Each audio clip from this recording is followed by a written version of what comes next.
Recording in progress. Recording stopped.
Recording in progress.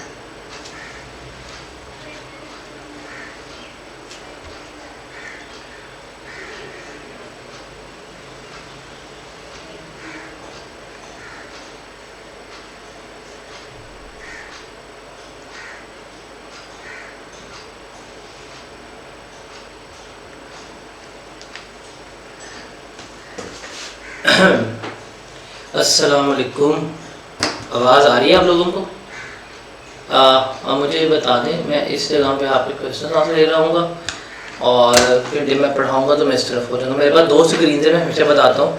Camera मेरा middle में है, लिख मैं इधर रहा हूँ और क्वेश्चन आपके मैं यहाँ पे ले रहा होता हूँ।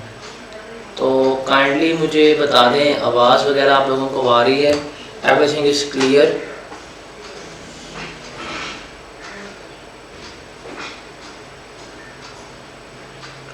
और कल मैंने आपको कुछ टॉपिक्स के ऊपर रिसर्च करने भी दी थी और अल्हम्दुलिल्लाह सिर्फ एक बच्चे ने रिमाइंडर दिया तो रिसर्च कोई नहीं की।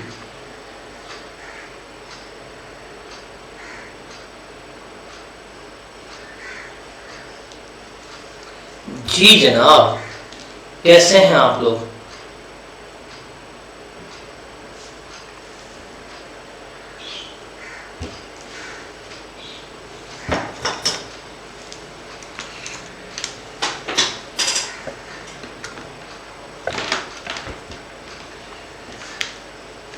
जी जनाब, कैसे हैं आप लोग? कल के लेक्चर से कोई क्वेश्चन, कोई कन्फ्यूजन किसी किस्म का भी है तो मुझे बताएं, अगर नहीं है तो फिर हम आगे चलते हैं। कल हमने सारा बेसिक्स जो हैं वो डिस्कस आउट की थी, उसमें कोई किसी किस्म का मसला, कोई किसी किस्म की confusion, anything like that, just let me know. मैं बहुत बेसिक से लेके चल रहा हूँ आप लोगों को, हर चीज़ एक्सप्लेन करके चल रहे हैं हम। तो कोई प्रॉब्लम वगैरह है तो बताएं, अगर नहीं है तो फिर हम आगे चलते हैं।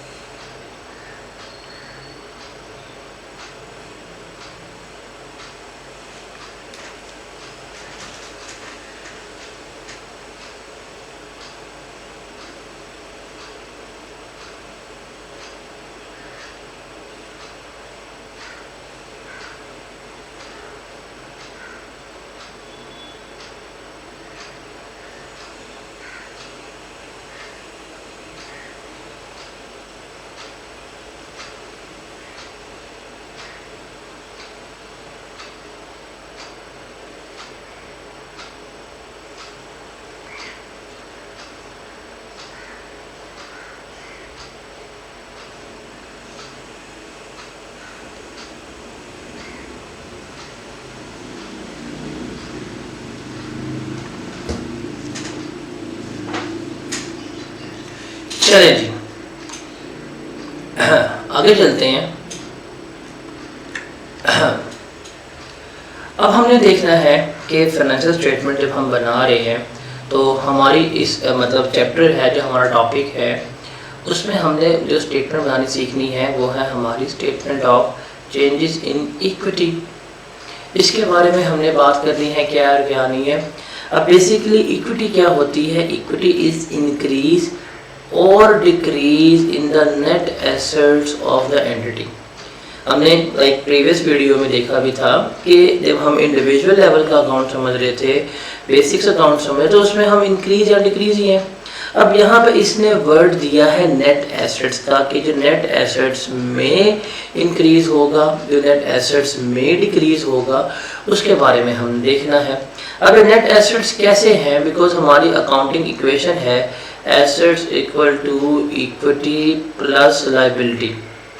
अगर हम इसको इक्विटी के लिए अरेंज कर लें तो ये बनेगी जी equity is equal to assets minus liability. तो assets minus liability is equal to net assets.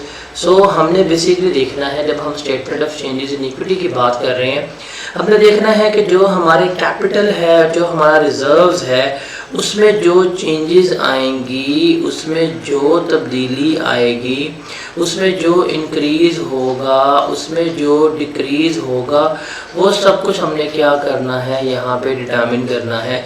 उसको हमने देखना है क्या है, किस तरह से है, वो हमने यहाँ पे लेके चलना है। और जब इस इंक्रीज और डिक्रीज की बात करें नेट एसेट्स की, तो इसको हमने सेपरेट करना है।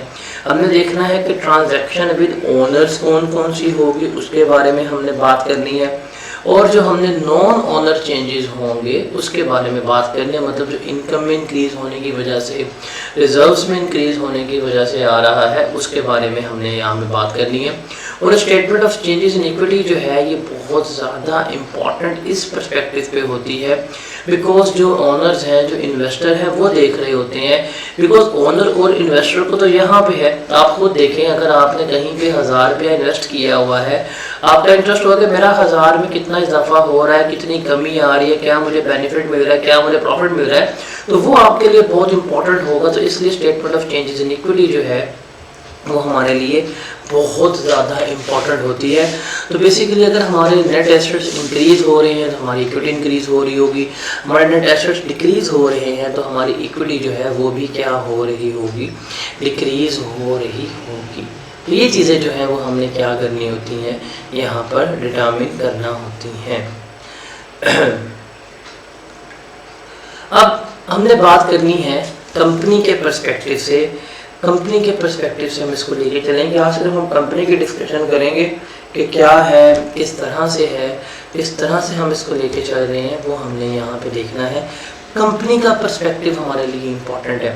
हमारे सिलेबस में कंपनी की सारी अकाउंटिंग है, इंडिविजुअल लेवल से समझाने के लिए था, बट जो है वो हमने कंपनी के पर्सपेक्टिव से सारा कुछ यहाँ पर देखना है। अब जब भी हम कंपनी की बात करते हैं तो रिमेंबर, कंपनी का एक सबसे बड़ा फीचर ये होता है कि कंपनी में हमारे पास क्या होते हैं, कंपनी में हमारे पास शेयर होल्डर्स होते हैं। अब शेयर होल्डर्स क्या होते हैं? मल्टीपल लोग हैं, 1 2 मल्टीप्लाई बाय 100, हज़ारों लोग हैं।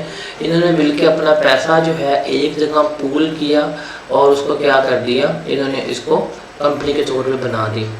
अब कंपनी में सबसे बड़ा फीचर क्या होता है कि कंपनी में कैपिटल जो है, हम अभी तक तो कैपिटल अकाउंट पढ़ के आए हैं कि कैपिटल अकाउंट होता है, बट कंपनी में जो कैपिटल अकाउंट है इसको हम रिप्लेस कर देते हैं शेयर कैपिटल अकाउंट से। ये हमारा क्या बन जाता है, ये हमारा शेयर कैपिटल अकाउंट बन जाता है।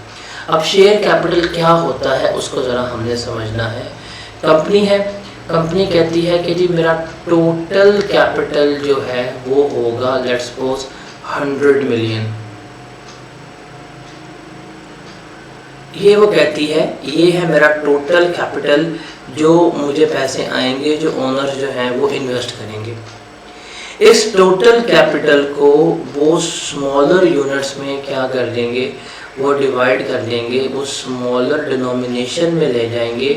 वो जो स्मॉलर डिनोमिनेशन होगी, एक यूनिट जो है वो क्या कहलाएगा, वो शेयर कहला रहा होगा। अब मतलब क्या है, एक यूनिट का, एक कंपनी कहती है कि हमारी कंपनी का एक शेयर जो है वो 10 रुपये का होगा, तो उसने इस 100 मिलियन को 10 रुपये के हिसाब से शेयर्स में डिवाइड कर दिया। तो अगर हम 100 मिलियन को, जो हमारा टोटल शेयर कैपिटल है, अगर हम इसको डिवाइड कर दें 10 रुपये के ऊपर, तो मेरे पास नंबर ऑफ शेयर्स कितने आ जाएंगे, ज़रा बताएंगे आप लोग, कैलकुलेट करेंगे। मेरे पास नंबर ऑफ शेयर्स आ जाएंगे 10 मिलियन। तो 10 मिलियन शेयर्स जो हैं वो कंपनी इशू करेगी, जिसकी वजह से इसका शेयर कैपिटल जो है वो कितना होगा, 100 मिलियन होगा। अब यहाँ पे शेयर कैपिटल जो हम कैलकुलेट करते हैं वो क्या होता है, देखें ज़रा, नंबर ऑफ शेयर्स कि कंपनी ने कितने शेयर इशू करने हैं, multiply by per share value. तो मेरे पास आ जाएगा जी टोटल शेयर कैपिटल। तो ये चीज़ जो है ये हमने ज़रा यहाँ पे इसको देखना है, इसको हमने यहाँ पर याद रखना है। अब ये कंपनी है वो कहती है कि जी मैंने 1 लाख शेयर्स जो है वो इशू करने हैं और मेरा शेयर जो है वो 10 रुपये का है, तो टोटल शेयर कैपिटल कितना होगा, 1 मिलियन का होगा। एक कंपनी है वो कहती है जी मैंने 1 मिलियन शेयर्स इशू करने हैं और मेरा शेयर जो है वो 100 रुपीज़ का है, तो कितना होगा ये, 100 मिलियन जो है वो शेयर कैपिटल बन रहा होगा। तो जो आपको सामने नज़र आ रहा है, इसको ज़रा आपने बड़े ध्यान से देखना है। ज़रा अपनी इंक चेंज कर लेते हैं थोड़ी सी। ये जो है ना, ये है नंबर ऑफ शेयर्स। ये क्या है, number of shares. Number of shares का मतलब है कि शेयर्स की तादाद कितनी है, कितने शेयर्स हमने इशू करने हैं वो। ये है एक शेयर कितने का होगा वो, और ये है टोटल शेयर कैपिटल, कितना मेरा शेयर कैपिटल बन रहा होगा वो। तो ये चीज़ आपने याद रखनी है, number of shares multiply by per share value, हमारे पास क्या आ जाएगा, टोटल शेयर कैपिटल जो है वो आ रहा होगा। Is that clear to everyone? इसमें कोई सवाल है तो मेरे से पूछो।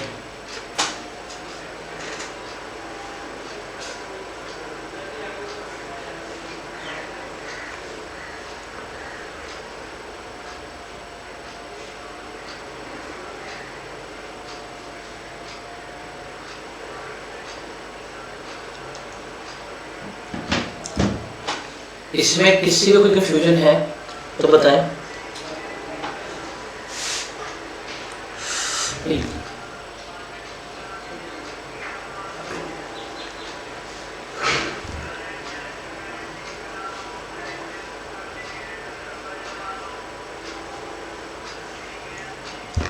कोई कंफ्यूजन नहीं है, आगे चलें।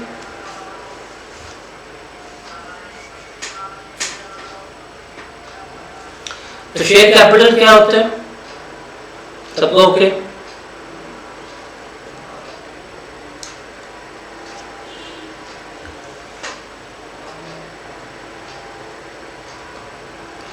अब देखिए, ये जो है ना, इसमें से हमें 2 चीज़ें पता हो तो हम कोई सी तीसरी चीज़ फाइंड आउट कर सकते हैं। मुझे टोटल शेयर कैपिटल का पता है तो मैं नंबर ऑफ शेयर्स निकाल सकता हूँ। मुझे अगर इन दोनों का पता हो तो मैं ये इंटरचेंजेबल चीज़ें हैं जो मैं कैलकुलेट कर सकता हूँ। अगर इसके ऊपर वर्किंग करते हैं, हम दोबारा अपना फॉर्मूला लिखते हैं ऊपर। यहाँ पे हमारा फॉर्मूला है जी, number of shares multiply by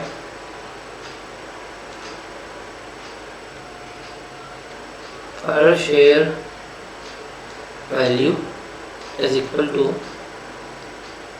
total share capital.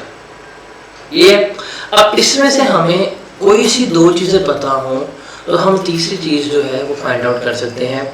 जैसे हम पहली एग्जांपल लेते हैं, नंबर 1, आपके पास पर शेयर वैल्यू है 100, टोटल शेयर कैपिटल है 750 मिलियन का। ज़रा आप बताएं नंबर ऑफ शेयर्स कितने आएंगे?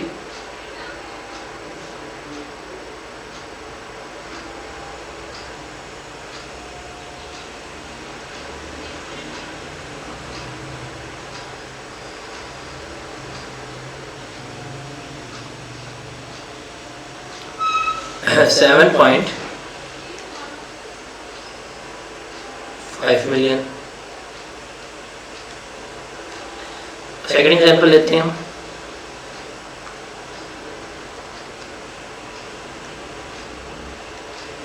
थ्री 25,000 शेयर्स कैपिटल है आपका 3,750,000 का। बताएं पर शेयर वैल्यू क्या होगी?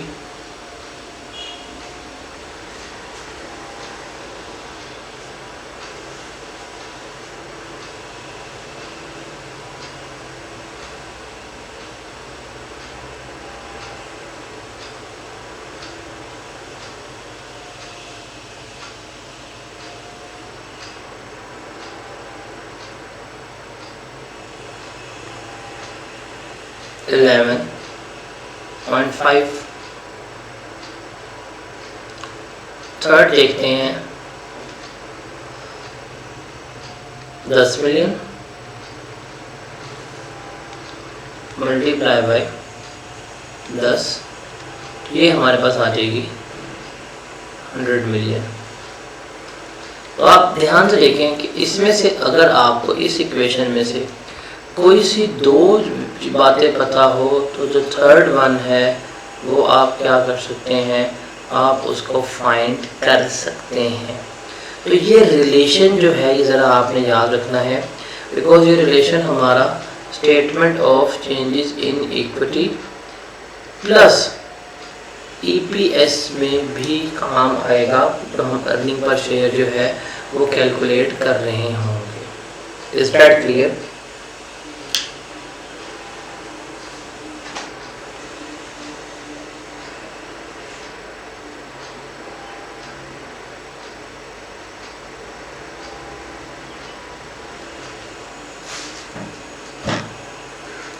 Is that clear to everyone?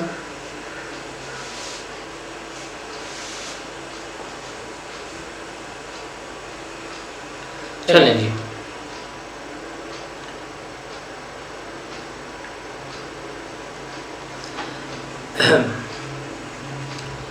अब हमने एक अकाउंट बनाते हैं, वो है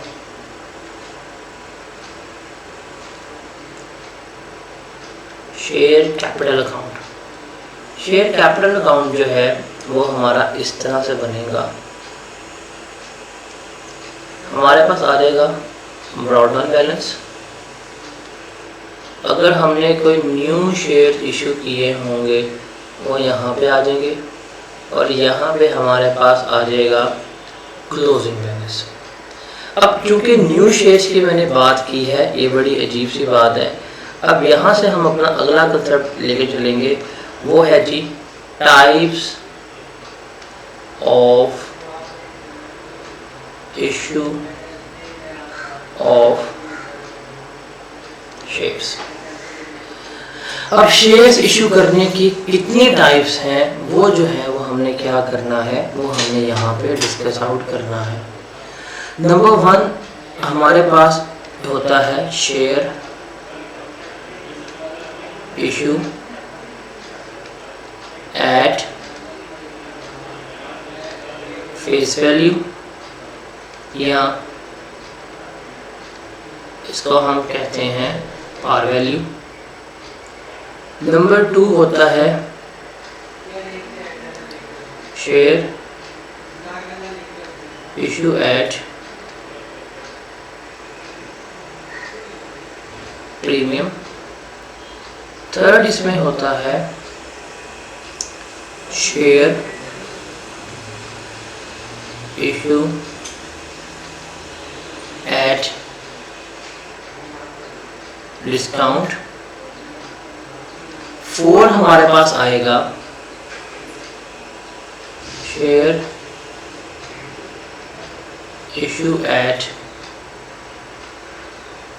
सॉरी शेयर इशू एट नहीं आएगा, ये आएगा आपका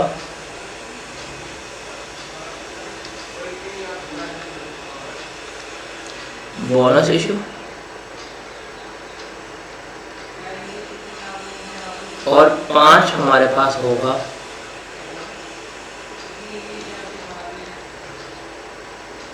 राइट इशू।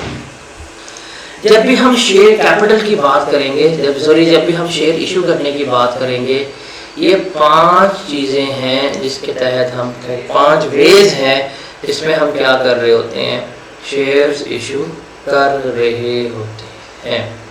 ठीक है, अब इसके पहले जाने से पहले हम ज़रा यहाँ पे थोड़ी सी बात करते हैं टाइप्स ऑफ शेयर्स के ऊपर, कि हमारे पास शेयर्स की टाइप्स कौन सी होती हैं उसके ऊपर देखते हैं। तो सबसे पहले आते हैं हमारे पास ऑर्डिनरी शेयर्स, उसके बाद हमारे पास बात आती है प्रेफरेंस शेयर्स की। ऑर्डिनरी शेयर्स क्या होते हैं और प्रेफरेंस शेयर्स क्या होते हैं, उसके बाद ज़रा हमने बात करनी है। अब देखें जो हमारे पास ऑर्डिनरी शेयर्स हैं,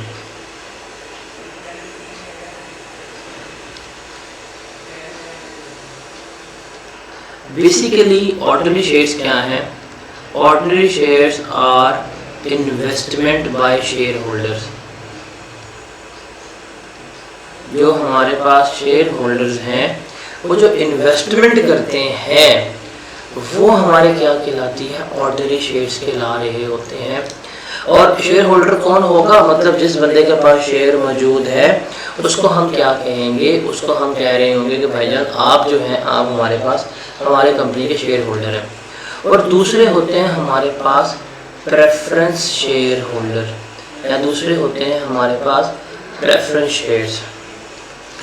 हमें ऑर्डिनरी शेयर कैपिटल और प्रेफरेंस शेयर्स कैपिटल का पता होना चाहिए कि अगर हमने ऑर्डिनरी शेयर इशू किए हैं तो वो जो कहलाएगा वो मेरा ऑर्डिनरी शेयर कैपिटल कहला रहा होगा। मतलब यहाँ पे सारा शेयर्स वो है जो ऑर्डिनरी वाला है। और जो प्रेफरेंस शेयर्स हमने इशू किए हैं ये मेरा क्या कहलाएगा, प्रेफरेंस शेयर होल्डर कैपिटल जो है वो कहला रहा होगा। अब ऑर्डिनरी शेयर्स में और प्रेफरेंस शेयर्स में डिफरेंस क्या है वो चीज़ हमने यहाँ पे ज़रा देखनी है। अब देखिए प्रेफरेंस शेयर्स का मतलब क्या है कि इनको हमने प्रेफर करना है, इनको हमने प्रेफरेबल ट्रीटमेंट देना है। अब प्रेफरेबल ट्रीटमेंट क्या होगा कि जब जो बंदा शेयर्स में इन्वेस्ट करता है तो उसको उस इन्वेस्टमेंट के बदले में कंपनी डिविडेंड देती है। डिविडेंड क्या होता है आप सभी समझ सकते हैं कि डिविडेंड इज बेसिकली जो प्रॉफिट है। आप दुकान खोल के बैठते हैं, जो दुकान से आपको प्रॉफिट मिलता है वो आपकी अर्निंग कमाई है। तो जो कंपनी है, कंपनी ने प्रॉफिट कमाया, अब उसने वो प्रॉफिट वापस शेयर होल्डर्स को देना है, वो जो है वो डिविडेंड कहलाता है। तो डिविडेंड अभी बहुत लेमन लैंग्वेज में डिविडेंड क्या होता है, डिविडेंड होता है जो कंपनी ने प्रॉफिट कमाया उस प्रॉफिट को वापस शेयर होल्डर्स को दिया जाएगा पर शेयर के हिसाब से। जिसके पास 1 शेयर है उसको हम पर शेयर 2 रुपये डिविडेंड देंगे, पर शेयर 1 रुपये का डिविडेंड देंगे, पर शेयर 3 रुपये का डिविडेंड देंगे, पर शेयर 4 रुपये का डिविडेंड देंगे। वो जो प्रॉफिट हमने रीडिस्ट्रीब्यूट करना है शेयर होल्डर्स को वो हमारा क्या कहलाएगा, वो हमारा डिविडेंड कहला रहा होगा। Dividend remember preference share holders में अगर डिविडेंड की बात करें तो इनको ये डिविडेंड जो है सबसे पहले मिलेगा। इन्हें ये डिविडेंड जो है ये सबसे पहले मिलेगा।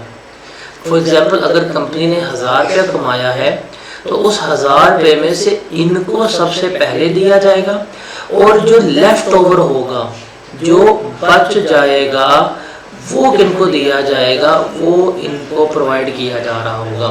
तो सबसे पहले इनको, मतलब 1000 रुपये में से अगर इनका 300 रुपया बनता है तो इनको 300 रुपया इनका दे दिया जाएगा। और इनको जो है जो बचा वो इनका, जो बच गया चाहे ज़्यादा है चाहे कम है चाहे कुछ नहीं बचा वो इनका। दूसरा, प्रेफरेंस शेयर होल्डर की अगर बात करें तो इनको डिविडेंड नॉर्मली मिलता है फिक्स रेट के ऊपर, कि हमने आपका रेट जो है वो फिक्स कर दिया हुआ है, 2% है, 4% है, 10% फिक्स है, हर साल 10% दे देंगे आपको। लेकिन इनकी बात करें ऑर्डिनरी शेयर होल्डर्स की, तो इनके ऊपर कोई फिक्स रेट नहीं है, बिकॉज इनको जो बचेगा वो मिलेगा। अब ये जो इनका डिविडेंड है ऑर्डिनरी शेयर होल्डर वालों का, वो इनसे ज्यादा भी हो सकता है, वो इनसे कम भी हो सकता है, वो इनकी सरदर्द है, बिकॉज इनका रिस्क ज्यादा है, इनका रिस्क ज्यादा है। जहां पे रिस्क ज्यादा है वहां पे रिवॉर्ड्स भी ज्यादा हो जाते हैं। इनका रिस्क जो है वो ज्यादा नहीं है, इनको पता है कि यार हमें हर साल फिक्स रेट मिलना है। अब इनका रिस्क कम है, इनको सिक्योरिटी ज्यादा मिल रही है, तो फिर हम इनको बेनिफिट्स जो है वो तो दे रहे हैं, लेकिन फिर हम इनको थोड़ा सा वो भी करेंगे, रिफ्रेन भी करेंगे। क्या कि जब मीटिंग वगैरह होगी इनके पास वोटिंग राइट्स नहीं होंगे। नॉर्मली इनके पास वोटिंग राइट्स नहीं होते, ये वोट नहीं कर सकते, ये अपनी ओपिनियन नहीं दे सकते, ये अपनी मर्जी के डायरेक्टर नहीं अपॉइंट कर सकते, लेकिन इनके पास होगा ये, बिकॉज इनके पास रिस्क ज्यादा है, तो इनको रिवॉर्ड भी ज्यादा मिलेगा। इनको लॉस मिल रहा है, इनको डिविडेंड कम भी मिल सकता है, इनको डिविडेंड ज्यादा भी मिल सकता है, इनको ना भी मिले। तो ये अगर ये चीज कर रही हैं तो इनको फिर मीटिंग के ऊपर वोट करने का राइट मिलेगा, या अपनी मर्जी की कंपनी के डायरेक्टर अपॉइंट कर सकते हैं, बोर्ड अपॉइंट करवा सकते हैं, तो ये इनके ऊपर है। फिर जब कल को कंपनी लिक्विडेट हो जाएगी, कल को कंपनी अगर लिक्विडेट हो जाएगी, लिक्विडेट का मतलब है बंद हो जाना, खत्म हो जाना। कंपनी है, कंपनी ने ऐलान कर दिया जी हम लिक्विडेट हो रहे हैं, हम खत्म हो रहे हैं, हमने अब काम नहीं करना, दैट्स इट। अब क्या होगा, कंपनी के सारे एसेट्स हैं, बैठेंगे बेचना शुरू करेंगे, सारे एसेट मशीनें लैंड बिल्डिंग बेच के अब जो पैसे आएंगे ना, उन पैसों में से सबसे पहले इनको रिपे किया जाएगा। जब कंपनी लिक्विडेट हो जाएगी तो इन लोगों को रीपे भी सबसे पहले किया जाएगा, और जो बच गया वो किनको मिलेगा, इनको मिल रहा होगा। तो ये बेसिकली डिफरेंस है बिटवीन ऑर्डिनरी शेयर्स और बिटवीन प्रेफरेंस शेयर्स। अब प्रेफरेंस शेयर्स में आपको डिविडेंड फिक्स रेट पे मिल रहा है, आप लिक्विडेट होंगे आपको रीइंबर्समेंट सबसे पहले होगी, और लेकिन फिर आपको वोटिंग राइट्स नहीं दिए जाएंगे। ऑर्डिनरी शेयर होल्डर्स में जो बच जाएगा प्रेफरेंस वालों को देने के बाद वो आपके, चाहे वो कम है चाहे वो ज़्यादा है, वो आपका ही है। लेकिन फिर आपको वोटिंग राइट्स हैं, आप कंपनी में अपने बोर्ड को अपॉइंट कर सकते हैं, डायरेक्टर को अपॉइंट कर सकते हैं, ये सारे बेनिफिट्स जो हैं ये आपको प्रोवाइड किए जा रहे होंगे। तो basically this is the difference between ordinary shareholders और preference shareholder. Is that clear to everyone?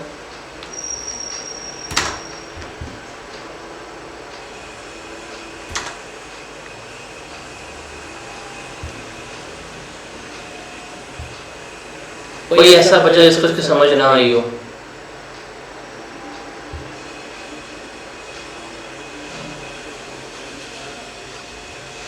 मैं क्वेश्चंस पे आ रहा हूँ, मैं बहुत डिटेल में जाने की कोशिश कर रहा हूँ, आप लोगों को प्रॉब्लम ना हो। कोई मसला कोई चीज़ जो है मुझे बताएं, कोई प्रॉब्लम है तो वो मुझे बताएं, हम इसको देखते हैं। जी सारा कुछ क्लियर है?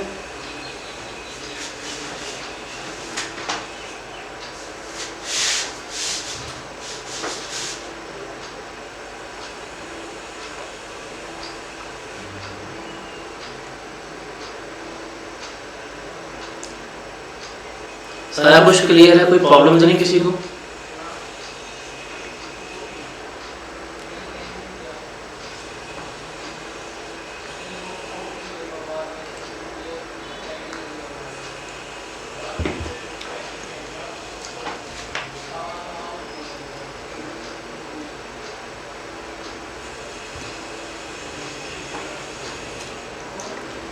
अभी बात हमारी खत्म नहीं हुई। अब हम बात करेंगे प्रेफरेंस शेयर होल्डर्स की भी टाइप्स होती हैं।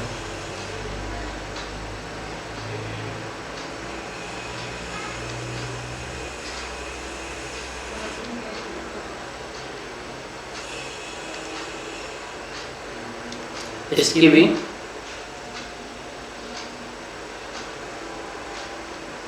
टाइप्स होती हैं। एक है हमारे पास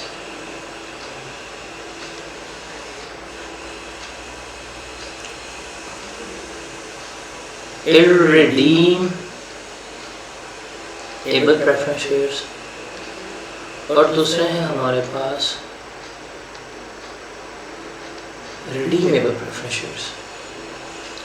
एक हमारे पास irredeemable preference shares हैं और दूसरे हैं हमारे पास irredeemable preference shares।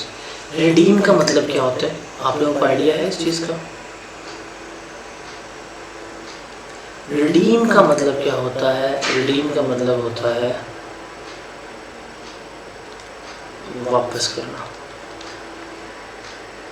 वापस कर देना, वापस खरीद लेना, रिडेम्पशन हो जाना, वापस करके पैसे ले जाना। एक है इररिडीमेबल प्रेफरेंस शेयर्स और दूसरे है रिडीमेबल प्रेफरेंस शेयर्स। लेकिन जो इररिडीमेबल है इसका मतलब क्या है कि हमने इशू कर दिए, अब ये वापस नहीं होंगे। खरीदे हुए माल की वापसी मना है, ये इररिडीमेबल है।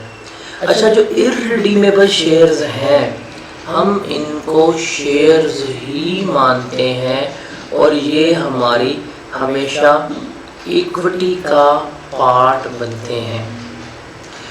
नोटबुक के ऊपर लिखो, अभी लिखें irredeemable shares is a part of equity. इस लाइन को लिख लीजिएगा कि irredeemable shares is a part of equity. लेकिन ये जो रिडीमेबल शेयर्स हैं इनको हम इक्विटी का पार्ट नहीं मानते। ये क्या मतलब है इसका? इसको देखते हैं। अब इसको जरा, अब इस कंसेप्ट को ध्यान से समझिएगा, जरा फोकस होकर बैठिएगा। आप जाते हैं, फॉर एग्जांपल आप बिजनेस कर रहे हैं और आपने बिजनेस के लिए लोन लेना है। आप जाते हैं बैंक ए के पास। बैंक ए कहता है कि 1 मिलियन का लोन जो है वो आप हमसे ले लें और 7% इंटरेस्ट पे करना है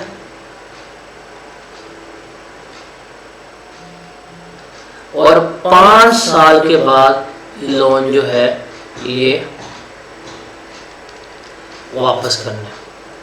तो बताइए, ये अरेंजमेंट, ये जो बैंक से आप करके आए हैं, ये लोन ही है ना? ये कर्जा ही ट्रीट होगा, बिकॉज अमाउंट भी फिक्स है, जो आप पे कर रहे हैं सूद वो भी फिक्स है और 5 सालों के बाद आपने कर्जा सारे का सारा वापस कर देना है। तो ये लोन है आपका, ये हमारी लायबिलिटी ही ट्रीट हो रहा है। ऐसे ही है ना, ये हमारी लायबिलिटी ही ट्रीट हो रहा है ना।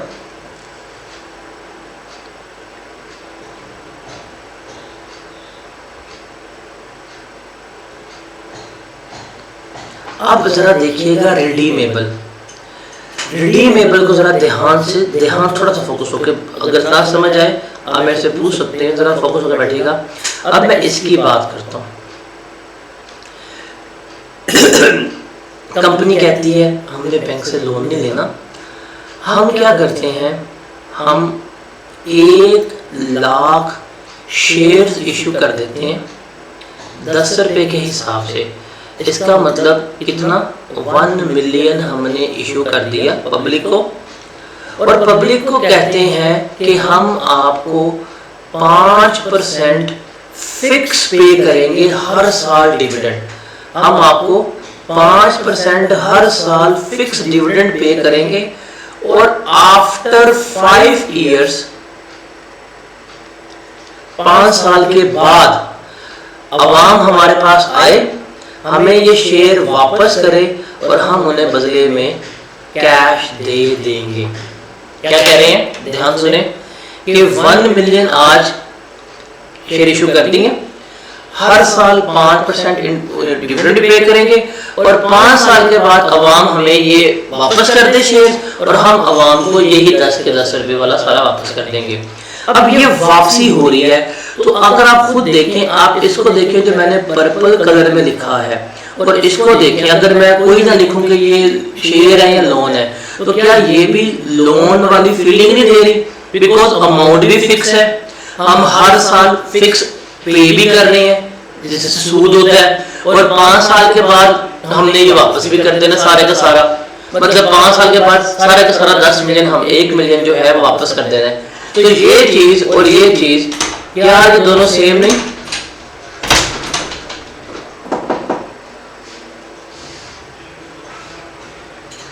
क्या ये दोनों चीजें सेम नहीं?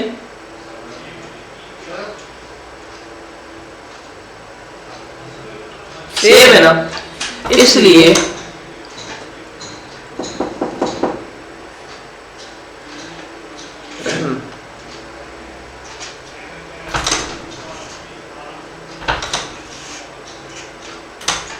यार कौन अंदर ले है? हाँ जी, दानियाल को दे दें, हाँ दानियाल को दे दें, just give me a minute.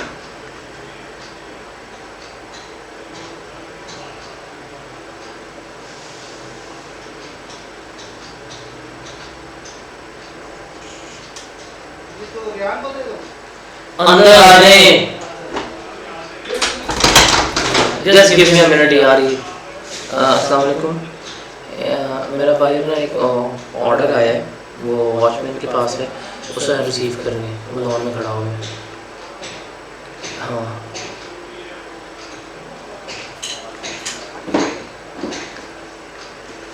माजरत है यार, अच्छा खासा लोन चल। अच्छा बताएं, इसकी समझ आई आपको? इसकी समझ आई है एवरीवन? ये जो रेड में लिखा है और पर्पल में लिखा हुआ है, अगर मैं रिमूव कर दूं लोन और शेयर्स को, तो दोनों लायबिलिटी है कि नहीं है? लायबिलिटी है ना। तो रिमेंबर, अब मैं यहाँ पे ये 2 वर्ड लिख के दे देता हूँ, ये कभी भी नहीं भूलने आपने। वो है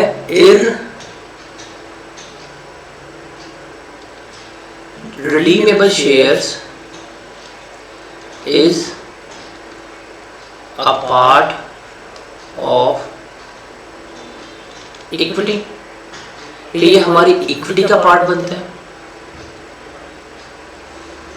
और जो मेरा रिडीमेबल शेयर्स हैं ये मेरी लायबिलिटी है। मैं नाम के तो शेयर है बट मैं कभी भी इनको इक्विटी में ट्रीट नहीं करूंगा, मैं इनको लायबिलिटी ही मानूंगा। और जो इनका डिविडेंड पे कर रहा हूँ इनके ऊपर, वो डिविडेंड नहीं बल्कि मेरा इंटरेस्ट ट्रीट हो रहा होगा, मैं उसको अपनी फाइनेंस कॉस्ट मान रहा हूँगा। ये 2 बातें जो हैं वो क्या करनी है, आपने याद रखनी है। Is that clear?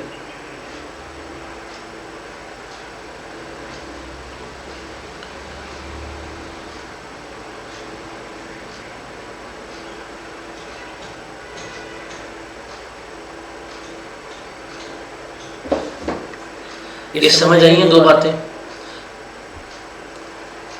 अगर पेपर में आपको MCQs आता है कि which of the following is not share, share नहीं है, तो रिमेंबर वो कौन सा है आपका? वो रिडीमेबल शेयर्स हैं। रिडीमेबल शेयर्स को हम शेयर्स नहीं, इक्विटी में नहीं बल्कि लायबिलिटी में ट्रीट करते हैं, और इसके डिविडेंड को डिविडेंड में नहीं बल्कि इंटरेस्ट कॉस्ट, फाइनेंस कॉस्ट में ट्रीट कर रहे होते हैं। Is that clear to everyone? अगर क्लियर है तो मैं फिर यहाँ में चलता हूँ कि ऑर्डरली शेयर्स क्या होते हैं? जो इन्वेस्टमेंट है, इनका डिविडेंड है, प्रेफरेंस शेयर्स में जो इररिडीमेबल शेयर्स हैं ये इन्वेस्टमेंट है, और जो रिडीमेबल शेयर्स हैं ये इन्वेस्टमेंट नहीं होती बल्कि ये नॉन करंट लायबिलिटी होती है, बिकॉज फ्यूचर में कंपनी ने रिडीम कर देनी है, फ्यूचर में कंपनी ने वापस कर दी है।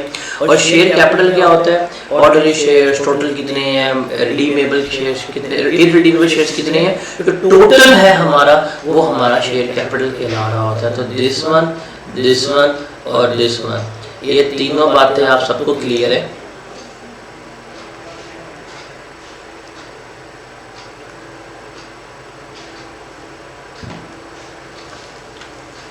आगे चलें।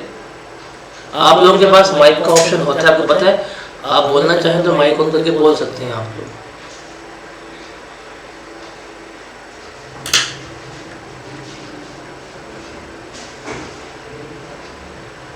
आगे चलें।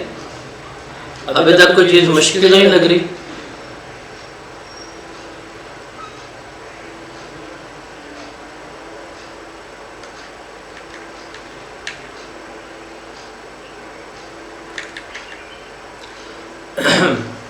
तो उसके बाद आज वैसे फ्राइडे है,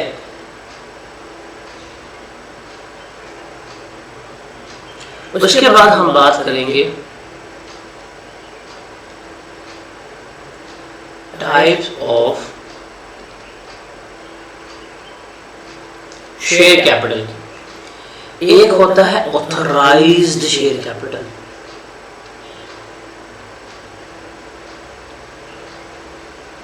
एक क्या है हमारे पास ऑथराइज्ड शेयर कैपिटल है। ऑथराइज ये चीजें याद नहीं करने वाली, ऑटो सिलेबस समझने वाली है। ऑथराइज्ड शेयर कैपिटल का मतलब क्या है कि ये मैक्सिमम अमाउंट है जो कंपनी अपने लाइफ में इशू कर सकती है, इससे ज़्यादा इशू नहीं कर सकती, वो है हमारा ऑथराइज्ड शेयर कैपिटल। इस ऑथराइज्ड शेयर कैपिटल में से पब्लिक को कितना इशू किया है फेस वैल्यू के ऊपर, पार वैल्यू के ऊपर, वो हमारा क्या कहलाएगा, इशूड शेयर कैपिटल कहला रहा होगा। फिर उस इशूड शेयर कैपिटल में से कितने लोगों ने सब्सक्राइब किया है, मतलब किन लोगों ने कहा हम ले लेंगे, वो सब्सक्राइब शेयर कैपिटल है।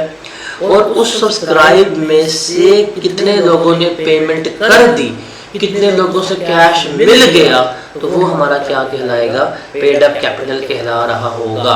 तो इसको जरा देखें, मैं आपको यहाँ पे नंबर से समझाता हूँ। पहले हम बात करते हैं अपनी ऑथराइज्ड शेयर कैपिटल की।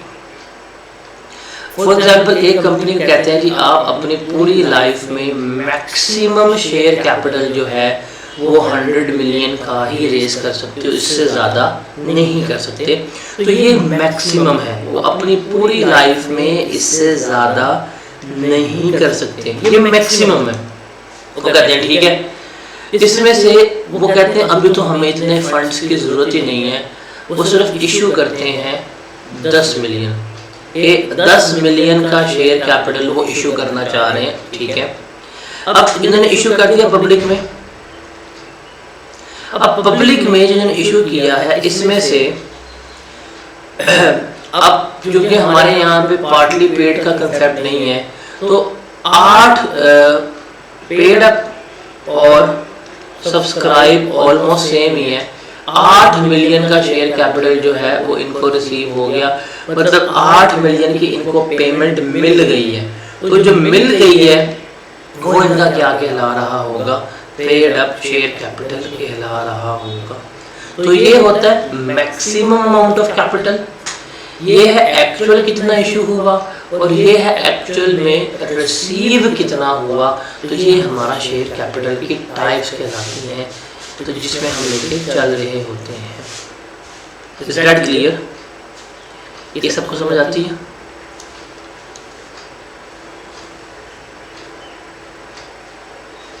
जी जनाब।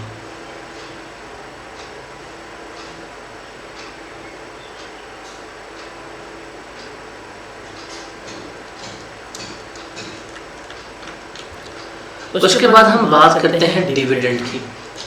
डिविडेंड क्या होता है बेसिकली? जी मिस क्या प्रॉब्लम है, पूछें।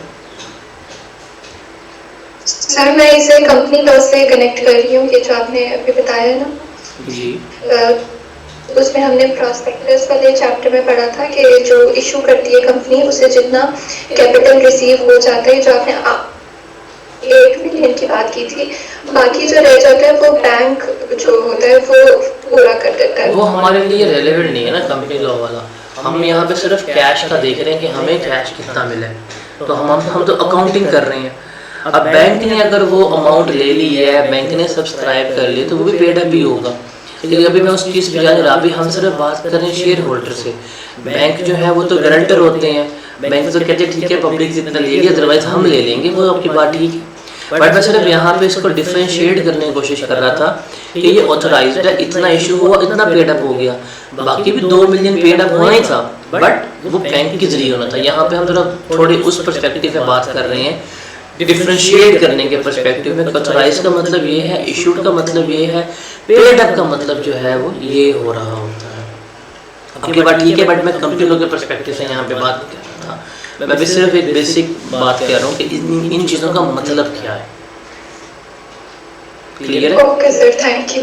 बिकॉज अभी सिर्फ हम बेसिक्स बात करें ना, अभी हम इन चीज़ों की टर्मिनोलॉजीज को अंडरस्टैंड करने की बात कर रहे हैं।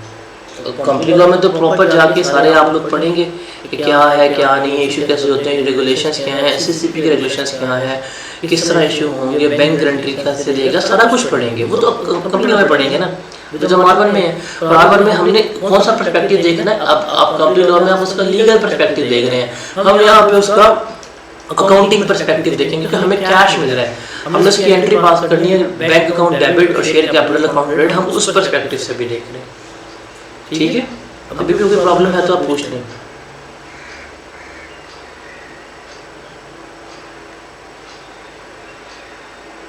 कोई प्रॉब्लम है अभी भी?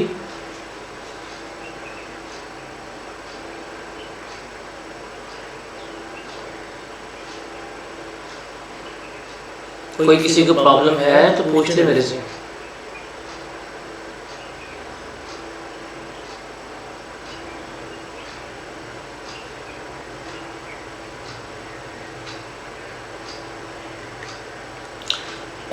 अच्छा जी,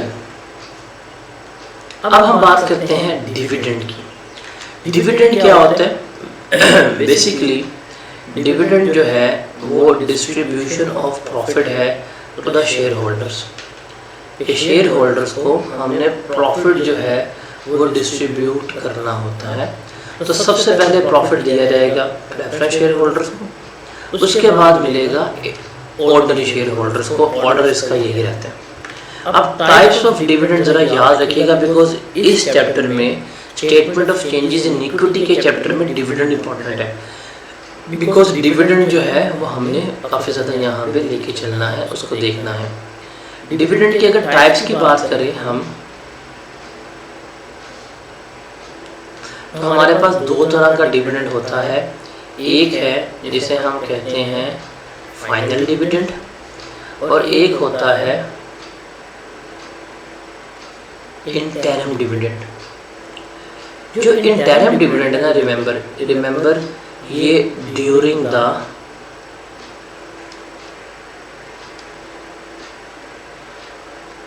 ईयर पे किया जाता है। हमारा साल शुरू हुआ 1 जनवरी पे, ख़त्म होना है 31 दिसंबर पे। 6 महीने बाद हम क्या करेंगे, हमने यहाँ से लेके यहाँ तक इन 6 मंथ्स का जितना प्रॉफिट कमाया, हम वो क्या करेंगे एज अ डिविडेंड दे देंगे, तो वो इंटरिम डिविडेंड कहलाएगा। अब यहाँ पे रिमेंबर, जो इंटरिम डिविडेंड है ये statement of changes in equity में शो होगा for the year. For example, अगर मैंने statement of changes in equity बनाई है 2020 की, तो 2020 की statement of changes in equity में ये इंटरिम डिविडेंड जो है वो शो हो रहा होगा। और फाइनल डिविडेंड क्या होता है? फाइनल डिविडेंड है कि मेरा ईयर शुरू हुआ 1 जनवरी 2022 को, ख़त्म हुआ 31 दिसंबर 2022 को। ये मेरा फाइनेंशियल ईयर था, ईयर एंड हो गया। अब ईयर एंड होने के बाद इसका प्रॉफिट वगैरह जो है वो कैलकुलेट होगा, और वो प्रॉफिट कैलकुलेट होने के बाद इसकी पेमेंट जो है ना, पेमेंट इसकी हो रही होगी नेक्स्ट ईयर में।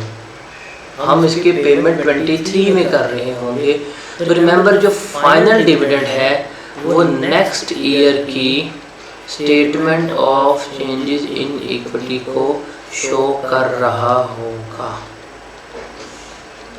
ये चीज़ आपने याद रखनी है कि जो इंटरिम डिविडेंड है वो उसी साल डिक्लेयर होता है और उसी साल की statement of changes in equity में शो होता है, और फाइनल डिविडेंड साल के एंड में शो होता है और ये अगले साल के statement of changes in equity में शो होता है। इसका मतलब अगर 2022 का फाइनल डिविडेंड है तो वो 2023 की इक्विटी में शो होगा। अगर 2023 का फाइनल डिविडेंड है तो वो 2024 की इक्विटी में शो होगा। अगर 2024 का फाइनल डिविडेंड है तो वो 2025 की इक्विटी में शो होगा। लेकिन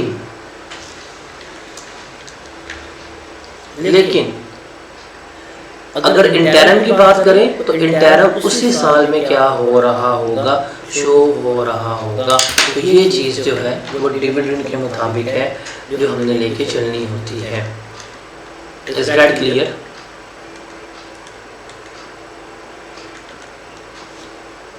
जी जनाब, इसमें कोई सवाल है तो बताएं।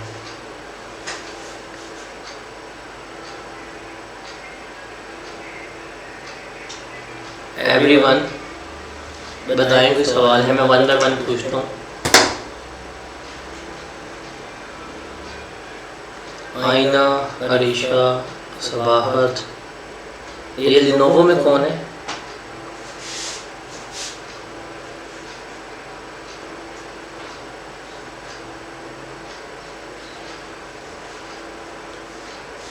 सबाहत आपको, और लिनोवो में कौन है? मुझे नाम नहीं पता आपका। अलिशमा, ठीक है। आप सबको क्लियर है ये? इसमें कोई किसी किस्म की कंफ्यूजन है तो बताएं। इतना बहुत है, आज वैसे फ्राइडे है, इतना बहुत है, इतना अब्जॉर्ब कर लेंगे चीज़ों को।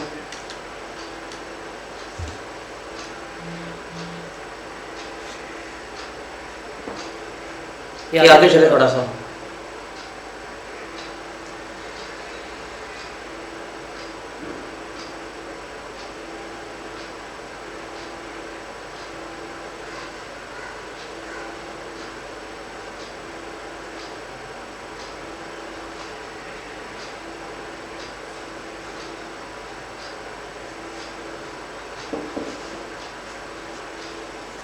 ओवरव्यू करने आज हमने पढ़ा है, क्या पढ़ा है मुझे खुद नहीं पता। आज हमने पढ़ा है शेयर्स की टाइप्स क्या होती हैं, हमने पढ़ा है शेयर कैपिटल क्या है उसको देखा, फिर शेयर कैपिटल में टाइप्स ऑफ इश्यूज जो हम कल डिस्कस करेंगे। कल हम जर्नल एंट्रीज पास करेंगे, हम statement of change in equity में है। हमने देखा कि टाइप्स ऑफ शेयर्स क्या होते हैं, रिडीमेबल प्रेफरेंस शेयर्स को देखा, फिर प्रेफरेंस शेयर्स की हमने फर्दर टाइप्स पढ़ी, और हमने फिर डिविडेंड जो है उसको यहाँ पे देखा। तो ये सब कुछ जो है वो हमने यहाँ पे डिस्कस किया है। Got it? कल सैटरडे है, कल हमारी क्लास होगी, ठीक है? कल प्रोबेबली हम जर्नल एंट्रीज और फॉर्मेट वगैरह जो है वो डिस्कस कर रहे होंगे।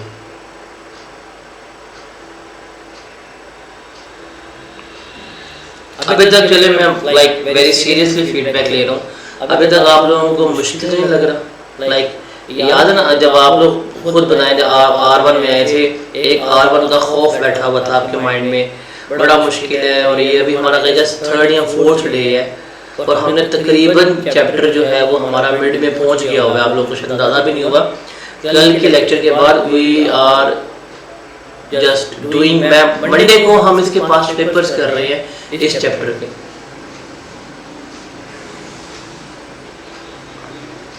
मंडे को हम इस चैप्टर के पास पेपर्स में कूद पड़ेंगे, तो लाइक सीरियसली मजा आ रहा है।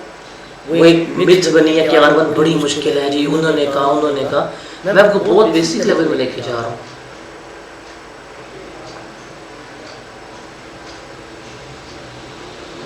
चलें जी, ठीक है, इंशाल्लाह मिलते हैं आज। अगर आप में से कोई बच्चा टेक्स्ट पढ़ रहा है तो टेक्स्ट की क्लास आज हम 4:15 बजे करेंगे फ्राइडे में, बिकॉज जुम्मा होता है और जुम्मे के बाद फिर 4:15 बजे का टाइम निकलता है बीलो की क्लास ख़त्म होने के बाद। तो फ्राइडे को हम टेक्स्ट की क्लास 4:15 पे किया करेंगे, ठीक है, इंशाल्लाह मिलते हैं कल। हमारी क्लास है। अल्लाह हाफिज़।